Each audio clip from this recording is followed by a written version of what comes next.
The video will start in a few seconds, but as a reminder, remember, if you have a question, comment, or suggestion about this video, please follow the link below. Also note that you can post anonymously.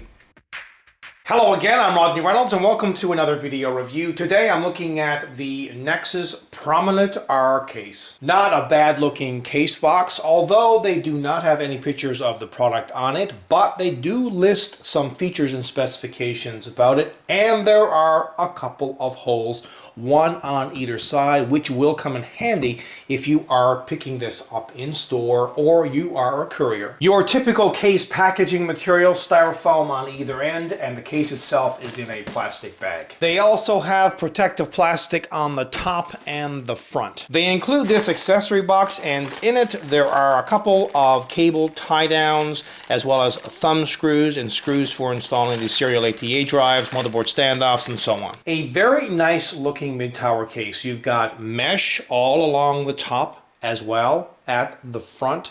This case is mostly steel with some plastic.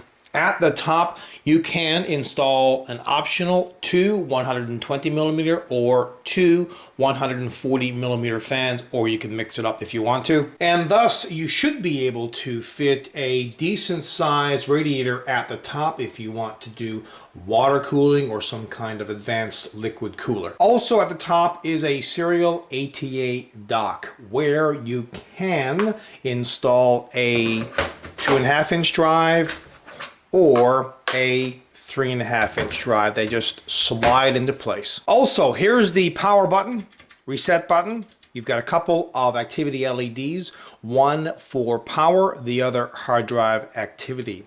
There are also a number of USB ports, two USB 2 ports, as well as one USB 3 port.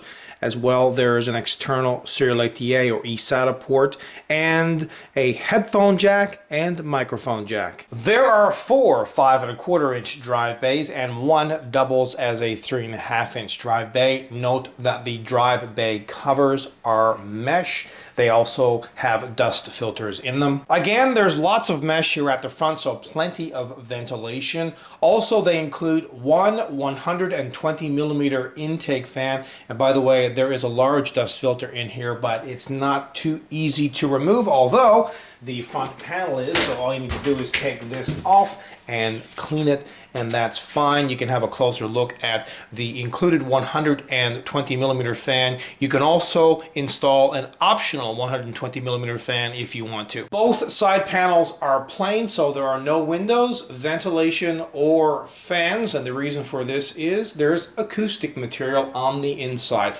I'll show you that in just a minute. Now, also note that they do have their logo stamped in the center. There's plenty of provision in this case for water cooling. You have three rubber grommeted holes here at the top, a couple more here. Also, this entire top panel can be removed by taking off 4 screws, 2 on the back and 2 more on the front. Here's where the motherboard's I/O shield plate gets installed. They include one 120mm exhaust fan.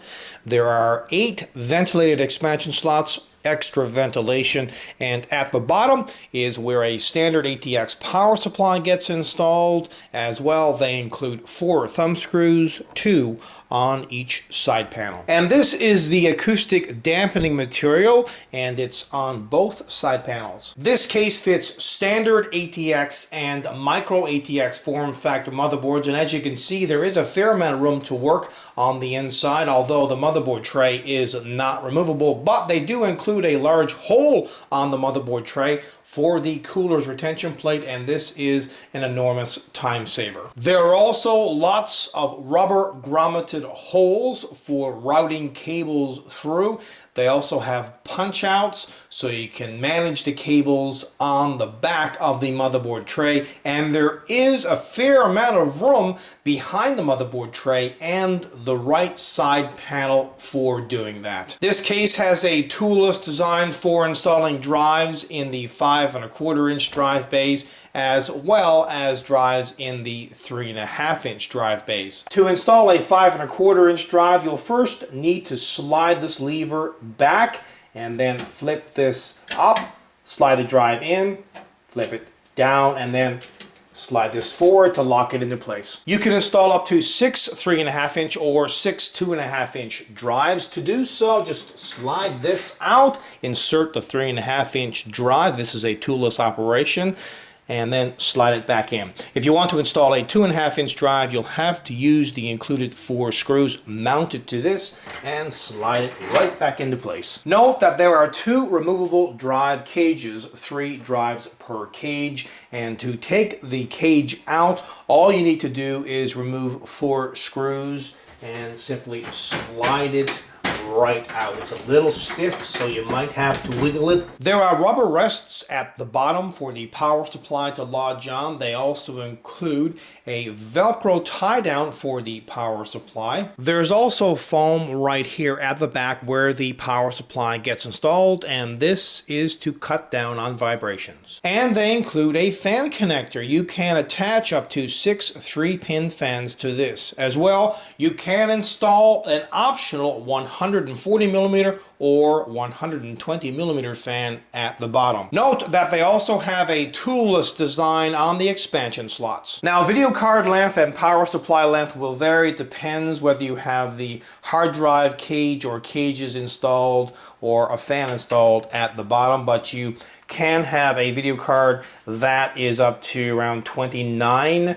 centimeters in length with the hard drive cage installed. Without it, over 40 centimeters. Power supply length will vary anywhere from 15 centimeters to 30 to over 40. And you should be able to install a cooler that is anywhere from 16 to 17 centimeters in height. Now take a quick look at the top of the case from the inside. If you're thinking about installing a radiator here at the top, there should be no problem whatsoever installing a 2x120 rad. Now have a look on the back of the motherboard tray. As you can see, there's plenty of holes as well as punch outs to organize cables back here. At the bottom of the case, there are 4 rubber feet as well as a couple of removable dust filters. Now, just to recap, they include 2 120mm fans. There's one at the front intaking cool air and another one at the back exhausting the warm air. But you can install a number of other fans. You can install an optional 2 120 or 140mm fans at the top, and you can install another optional 120 or 140mm fan at the bottom. Finally, have a listen to the stock cooling.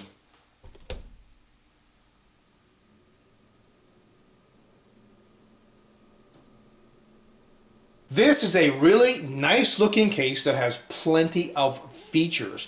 There's lots of options to install plenty more fans. They do include a couple already. There's a serial ATA 3-port, eSATA port. You've got a serial ATA dock at the top. There's mesh as well at the top, at the front. You've got acoustic material on your side, so the case is pretty quiet. I mean, this pretty much has everything you should be looking for in a mid-tower case. Overall, this is a kick-ass product. Until next time, take care. I hope you enjoyed this video review, and please note that pricing for this product is available on the 3D Game Man video review page.